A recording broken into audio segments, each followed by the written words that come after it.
ఎక్కడెక్కడ పూర్వం రోజుల్లో ఈ పండుగను మనందరం ఉమ్మడి కుటుంబాలు ఉండేవి.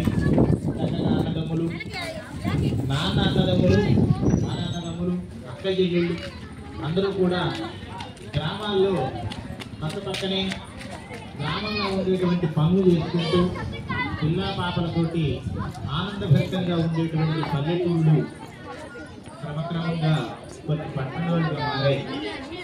కాబట్టి గురుకుల పరుగుల ఈ సమాజంలో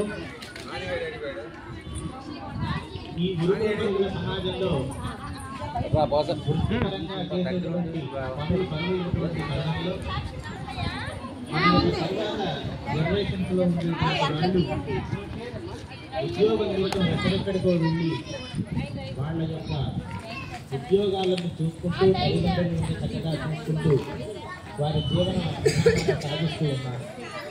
అటువంటి మరి వాళ్ళందరూ కూడా అంత కష్టపడి అంత దూరంలో కుటుంబ సభ్యుల మీద కూడా వెళ్ళిపోతే అంత దూరంలో ఉద్యోగాలు తెలుసుకుంటున్నప్పటికీ కూడా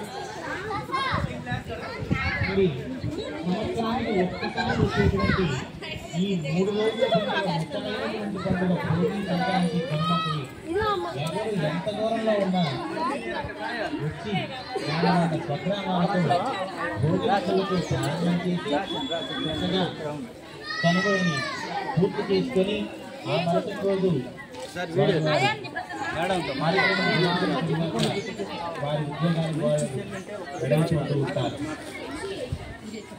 కాబట్టి ఎక్కడెక్కడో ఉన్నటువంటి వారు మన గ్రామాలకు వచ్చి ఈ రకంగా పండుగ సంబరాలన్నీ కూడా చక్కగా చేసుకొని వెళుతూ ఉండటం వల్ల వారికి ఆత్మానందమే కాకుండా పెద్దలు మనకిచ్చినటువంటి సంప్రదాయంలో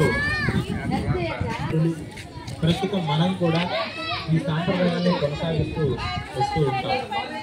కంపల్సరిగా ప్రతి ఒక్కరు కూడా బాధ్యతగా అందరూ చేయవలసినటువంటి అవసరం ఉంది. ఇటువంటి సాంప్రదాయమైనటువంటి ఈ పెద్ద పండుగలో మన ఒంగోలు నగరంలో వేంచేసిన శ్రీ విశ్వ వికాస భారతీ సేవా సంస్థ వారి ఆధ్వర్యంలో సంక్రాంతి సంబరాలు గత 3 సంవత్సరాల నుంచి కూడా ఈ సంక్రాంతి సంబరాలు చాలా చక్కగా నిర్వహిస్తూ వస్తున్నారు. ఈ సంక్రాంతి సంబరాల్లో ఈరోజు ఈ 2025వ సంవత్సరంలో జనవరి నెలలో వచ్చినటువంటి ఈ సంక్రాంతికి మన సీతారామపురంలో శర్మ కాలేజీ అతి సమీపంలో ముగ్గుల పోటీలు చాలా అత్యంత వైభవపేతంగా ప్రారంభమయ్యాయి.